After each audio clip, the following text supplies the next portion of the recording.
In May 2013, paramedics rushed to an apartment in Palmdale, California, responding to a frantic 911 call. What they found has haunted them ever since. An 8-year-old boy lay naked on the floor, his small body covered in injuries so severe that they could barely comprehend what they were seeing. A cracked skull, broken ribs, and BB pellets embedded beneath his skin told a story of sustained brutality. His name was Gabriel Fernandez, and by the time anyone arrived to help him, it was already too late. This is the story of how an innocent child fell through every crack in a system designed to protect him. How the people who should have saved him looked the other way, and how evil, when left unchecked, can destroy the most vulnerable among us. Every story has a dark side. Welcome to True Crime Daily Stories. Gabriel Daniel Fernandez was born on February 20th, 2005, to Arnold Contreras and Pearl Fernandez. His mother wasn't ready for motherhood. Just 3 days after his birth, she left him at the hospital and walked away. For the first years of his life, Gabriel knew stability. His great-uncle, Michael Lemos Carranza, and Carranza's partner, David Martinez, took him in and gave him the childhood every child deserves. They loved him, protected him, and made him feel safe. But when Gabriel was 4, everything changed. His grandfather couldn't accept Carranza and Martinez's same-sex relationship, and in 2009, Gabriel moved to live with his grandparents. For 3 years, he remained in their care, continuing to experience the normalcy of a loving home. Then came September 2012. Pearl Fernandez decided she wanted her son back. Family members who knew Pearl's history raised immediate concerns. She neglected her other children, struggled with drug use, and displayed patterns of violence. Despite these red flags, Gabriel was handed over to his mother and her boyfriend, Isauro Aguirre. It was a decision that later proved fatal. What happened to Gabriel over the next 8 months can only be described as systematic torture. Pearl and Isauro didn't just abuse Gabriel. They brutalized him in ways that defy human comprehension. Regular beatings became routine. Burns from cigarettes and heated objects scarred his small body.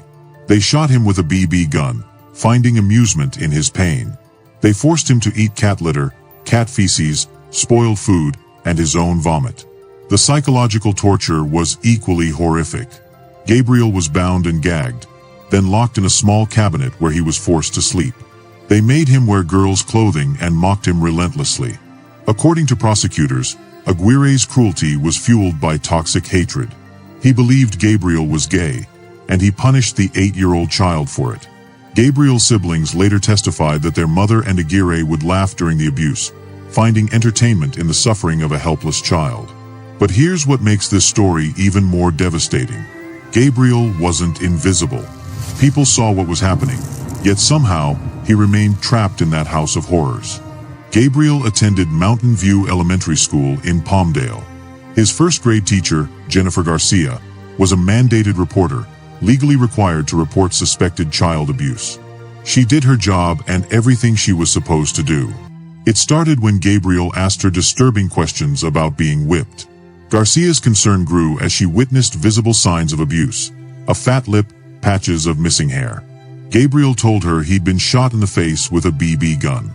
Each time, Garcia called the child welfare hotline. Each time, she was assured that a social worker would investigate. Social worker Stephanie Rodriguez took Gabriel's case. Between 2012 and 2013, multiple calls flooded in reporting concerns about Gabriel's welfare, but the follow-through was catastrophically inadequate. Rodriguez never arranged for a medical examination despite the documented injuries. When she visited the home, she never spoke directly to Gabriel, only to Pearl, the very person abusing him. The warning signs were everywhere, yet somehow invisible to those whose job it was to see them. Legal scholar Charlotte Hinkamp later stated there was more than sufficient evidence to remove Gabriel from the home. The Department of Children and Family Services possessed everything they needed to save him, but they didn't act. On May 22, 2013, Gabriel failed to clean up his toys. For this minor infraction, Isauro Aguirre delivered a beating so severe it proved fatal. Gabriel stopped responding. His small body, already weakened by months of starvation and torture, couldn't survive this final assault. Faced with the horrifying reality of what they'd done, Pearl called 911. When paramedics arrived at the apartment, they confronted a scene of unimaginable horror. Gabriel lay naked, his body a roadmap of sustained abuse. The injuries weren't just from that day. They told the story of months of torture. Cracked skull, broken ribs, BB pellets lodged in his skin like grim souvenirs of his suffering. Paramedics rushed Gabriel to Antelope Valley Hospital. Doctors worked desperately, but the damage was too extensive. He was declared brain dead. 2 days later, on May 24, 2013, at Children's Hospital Los Angeles, 8-year-old Gabriel Fernandez died. The autopsy confirmed what paramedics already knew. The cause of death was blunt force trauma, aggravated by severe neglect and malnutrition. Gabriel was systematically destroyed by the two people who should have protected him most. To understand what happened to Gabriel, we need to examine the people responsible for his death. Pearl Cynthia Fernandez was born on August 29, 1983, into a troubled environment. Her father was frequently incarcerated, and she claimed her mother was abusive and neglectful. By age 9, Pearl was using methamphetamine and alcohol. At 11, she ran away from home. She dropped out of school in 8th grade and later reported experiencing sexual assault and trauma. As an adult, Pearl had 4 children with Arnold Contreras, including Gabriel. She left Gabriel at the hospital after his birth and only reclaimed custody years later. She faced pending charges for threatening to stab Contreras. After Gabriel's death, she admitted to abusing oxycodone and Norco. Psychological evaluations painted a troubling picture of depressive disorder, developmental disability, possible personality disorder, and post-traumatic stress disorder, PTSD. Cognitive testing revealed her verbal comprehension skills functioned at a 2nd grade level. A defense psychologist testified that Pearl was virtually unable to use thoughts to guide her behavior and control her emotional reactions. But having a troubled past doesn't excuse what Pearl did to her son. Many people experience trauma without becoming torturers. Isauro Aguirre, born June 13, 1980, struggled in school, repeating 2 grades before dropping out. For 3 years, he worked at Woodland Park Retirement Hotel as a caregiver and driver. His supervisor described him as kind and gentle, noting he would frequently change diapers for elderly residents. Co-workers affectionately called him Shaggy. This makes Aguirre's brutality so disturbing. The man who showed kindness to vulnerable elderly people became a monster to a defenseless child. What changed? He met Pearl Fernandez, and together they created a toxic dynamic that ended in murder. On May 23, 2013, Pearl and Isauro were arrested. Initially, Pearl faced charges of felony child endangerment, while Aguirre faced attempted murder charges. When Gabriel died the next day, the charges were upgraded. Both faced first-degree murder with special circumstances of torture, and prosecutors sought the death penalty. Pearl accepted a plea deal. On February 15, 2018, she pleaded guilty to avoid execution and received life imprisonment without the possibility of parole. In court, she offered an apology. "I want to say I'm sorry for what happened. I wish Gabriel was alive. Every day, I wish that I had made better choices. I'm sorry to my children, and I want them to know that I love them." Her words felt hollow given the magnitude of her crimes. Isauro chose to fight the charges. He pleaded not guilty, and his case went to trial. Jury selection began in September 2017. Prospective jurors were warned the trial would last up to 6 weeks and involve testimony about extensive internal and external injuries. 7 women and 5 men were selected to hear the case. When the trial began, jurors heard the full extent of Gabriel's suffering. Prosecutor John Hadami called Aguirre pure evil and argued he deserved death even though it doesn't even compare to what he did to Gabriel. The defense attempted to paint Aguirre as a good person corrupted by circumstances. His attorney pointed to his compassionate work at the retirement home and noted he had no prior criminal record before meeting Pearl. On November 14, 2017, jury deliberation began. The next afternoon, they reached a verdict. Guilty of first-degree murder with special circumstances of torture. The sentencing phase proved more difficult. On December 11th, deliberations began for the penalty. The jury was initially deadlocked, but on December 13th, they returned with a unanimous decision: death. Judge George G. Lamelli accepted the verdict. Aguirre was admitted to San Quentin State Prison on June 13, 2018, to await execution. However, California Governor Gavin Newsom's moratorium on capital punishment means Aguirre's execution date remains undetermined. In 2021, he was transferred to Richard J. Donovan Correctional Facility in San Diego, where he remains today. Pearl stays incarcerated at the Central California Women's Facility, where she was admitted on June 21, 2018. In April 2021, she filed a petition seeking resentencing. Judge Lamelli dismissed it, concluding she was not entitled to resentencing relief. Pearl and Isauro weren't the only ones responsible for Gabriel's death. The system designed to protect children like him failed catastrophically. 4 social workers were involved in Gabriel's case: Stephanie Rodriguez, Patricia Clement, and their supervisors Kevin Bom and Gregory Merritt. They were charged with child abuse and falsifying public records. The evidence against them was damning. Multiple reports documented Gabriel's welfare concerns. His teacher made repeated calls. Visible injuries were documented. Warning signs appeared everywhere, yet the social workers allegedly falsified documents and failed to properly investigate. In 2020, however, the child abuse charges were dropped. The 2nd District Court of Appeal ruled that failure to uphold their duties and remove Gabriel from his abusers didn't constitute criminal liability for child abuse. The falsifying records charges remained. Additionally, 9 sheriff's deputies were internally disciplined for failing to properly investigate the abuse allegations. They too possessed opportunities to save Gabriel and didn't act. This raises uncomfortable questions. How many people saw Gabriel's suffering? How many looked the other way? At what point does institutional failure become complicity? Understanding cases like Gabriel's requires examining the psychology behind such extreme abuse. Child torture often emerges from a combination of untreated mental illness, substance abuse, toxic relationship dynamics, and deeply ingrained prejudices. In this case, prosecutors argued that Aguirre's homophobia drove much of the abuse. He punished an 8-year-old child for perceived homosexuality. But the psychology of institutional failure deserves equal examination. How do trained professionals miss obvious signs of abuse? Several factors contribute. Cognitive biases can lead social workers to accept explanations from parents rather than trusting their own observations. High caseloads and burnout create situations where thorough investigations become impossible. Sometimes professionals become desensitized to abuse, especially in communities where it's more common. There's also the phenomenon of diffusion of responsibility. When multiple people and agencies are involved, everyone assumes someone else will take action. Gabriel's case exemplifies this tragic dynamic. His teacher reported, social workers visited, deputies were aware, yet no one took definitive action to save him.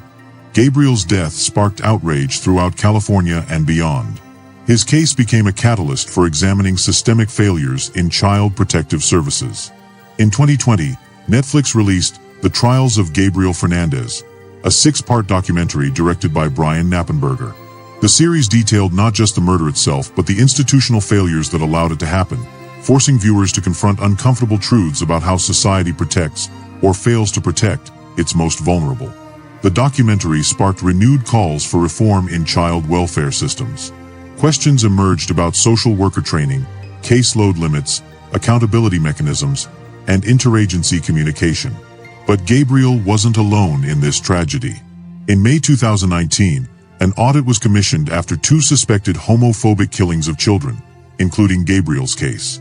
It found broader, systemic issues within Los Angeles child welfare services, revealing that Gabriel's death could have been prevented.